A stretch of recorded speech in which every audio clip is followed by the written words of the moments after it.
ஆண்டவராகிய இயேசு கிறிஸ்துவின் நாமத்திற்கு மகிமை உண்டாவதாக. இந்த நல்ல நாளிலே உங்கள் யாவரையும் நான் வாழ்த்துகிறேன். இந்த நாளின் தியானத்திற்கு என்று தெரிந்து கொள்ளப்பட்ட வேத பகுதி 2 கொரிந்தியர் 1 20 2 Corinthians chapter 1 verse 20.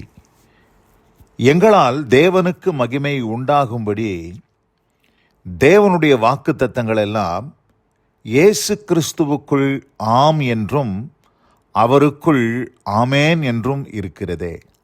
ஆமேன். பிரியமானவர்களே, நாம் வாசிக்க கேட்டதான இந்த வார்த்தைகள் இங்கே அப்போஸ்தலன் என்ன சொல்லுகிறார் என்று சொன்னால், வாக்குத்தத்தங்கள் எதற்காக என்று பார்க்கும்போது எங்களால் தேவனுக்கு மகிமை உண்டாக.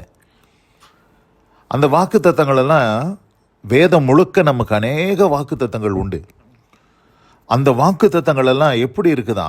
கிறிஸ்துவுக்குள் ஆம் என்றும் அவருக்குள் ஆமேன் என்றும் இருக்கிறது. அப்படின்னா என்ன அர்த்தம்? நம்முடைய வாழ்க்கையில் அவைகள் எல்லாம் இல்லை என்பதாக இராமல் ஆம் என்று இருக்கிறது. ஆம் என்றால் எஸ் என்று அர்த்தம். அந்த வார்த்தைகள் ஆமேன் என்று இருக்கிறது.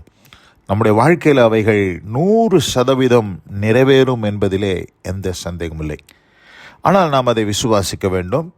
எங்களால் தேவனுக்கு மகிமை உண்டாக வேண்டும் என்கிற அந்த வார்த்தையை நாம் நோக்கி பார்க்கும்போது நமக்கு புரிந்து கொள்ளக்கூடிய காரியம் என்னவென்றால், வாக்குத்தத்தங்கள் நமக்கு அருளப்படுகிறதின் நோக்கமே நம்மளால் ஆண்டவருக்கு மகிமை உண்டாவதற்காக தான் ஆண்டவர் வாக்குத்தத்தங்களை கொடுக்குறார். அநேக நேரங்களிலே வாக்குத்தத்தங்கள் நம்முடைய சுய பிரயோஜனத்திற்கும் நம்முடைய சொந்த உலக ரீதியான காரியங்களுக்கும் உரியது என்பதாக அநேகர் யோசித்துக் கொள்கிறார்கள். வாக்குத்தத்தங்கள் அப்படிப்பட்டவைகளுக்காக மாத்திரம் கொடுக்கப்படவில்லை. எல்லாவற்றுக்கும் மேலாக அந்த வாக்குத்தத்தம் கொடுக்கப்படுகிறதின் நோக்கம் எதற்கென்று சொன்னால், இதே 2 கொரிந்தியர் 7 1 வாசிக்கிறேன். 2 Corinthians chapter 7 verse 1. இப்படிப்பட்ட வாக்குத்தத்தங்கள் நமக்கு உண்டாயிருக்கிறபடியினால் பிரியமானவர்களே, மாம்சத்திலும் ஆவியிலும் உண்டான எல்லா அசுசியும் நீங்க நம்மை சுத்திகரித்து கொண்டு பரிசுத்தமாகுதலை தேவ பயத்தோட பூர்ணப்படுத்த கடவோம். இந்த இடத்துல என்ன சொல்றாரு? பரிசுத்தமாகுதலை தேவ பயத்தோட பூர்ணப்படுத்தணும். நம்முடைய மாம்சத்திலும் ஆவியிலும் உண்டான எல்லா அசுசிகளும் நீங்க சுத்திகரிக்கப்பட்டு நாம் பரிசுத்தமாகுதலை தேவ பயத்தோடு பூர்ணப்படுத்துகிறவர்களாக இருப்போம். அதற்கு தான் வாக்குத்தத்தம் கொடுக்கப்படுது.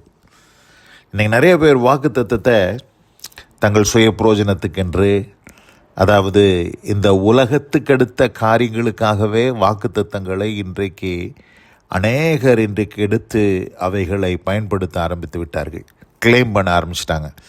ஆனால் வாக்குத்தத்தங்கள் கொடுக்கப்பட்டதின் நோக்கம் அதுதான்.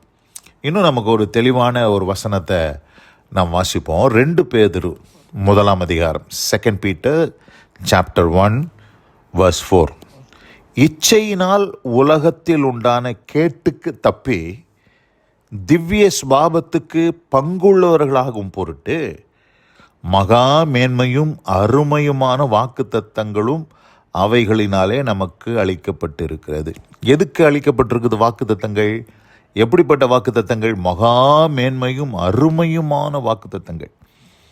இந்த வாக்குத்தத்தங்கள் அளிக்கப்பட்டதின் நோக்கம் இச்சை, இந்த உலகத்தில் உண்டான இச்சையினால் உலகத்தில் உண்டான கேட்டுக்கு தப்பி திவ்ய ஸ்வாபத்துக்கு நாம் பங்குள்ளவர்களாக மாற வேண்டுமா? by which have been given to us exceedingly great and precious promises, that through these you may be partakers of the divine nature, having escaped the corruption that is in the world through lust.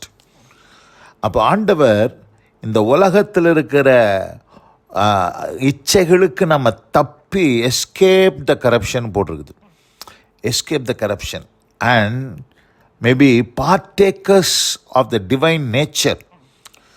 கிறிஸ்து இயேசுவில் இருக்கக்கூடிய அந்த சுபாவம், divine nature, அந்த divine நேச்சருக்கு நம்ம பங்குள்ளவர்களாக பார்ட்டேக்கர்ஸாக மாறணும். இந்த உலகத்தில் உண்டான பாவத்திற்கும் உலகத்தில் உண்டான எல்லா அருவருப்புகளுக்கும் ஆண்டவர் நம்மை விலக்கி தப்பி ஆண்டவர் நம்மளை விடுதலையாக்கிட்டாரு. எதுக்கு விடுதலையாக்கினார்னா, to become partakers of the divine nature, திவ்ய சுவாபத்துக்கு பங்குள்ளவர்களாகும்படி நம்மளை தேவன் அழைத்திருக்கிறார். அதற்காக தான் இந்த வாக்கு தத்தங்கள் எல்லாம் கொடுக்கப்பட்டிருக்குது. எப்படிப்பட்ட வாக்கு தத்தம்? மகா மேன்மையும் அருமையுமான வாக்கு தத்தங்கள். தர்மையான இந்த நல்ல நாளில் கூட இந்த வசனத்தை கேட்ட அன்பான சகோதரி சகோதரியே, உங்கள் வாழ்க்கையிலும் ஆண்டவர் வாக்கு தத்தங்களை கொடுத்திருக்கிறார்.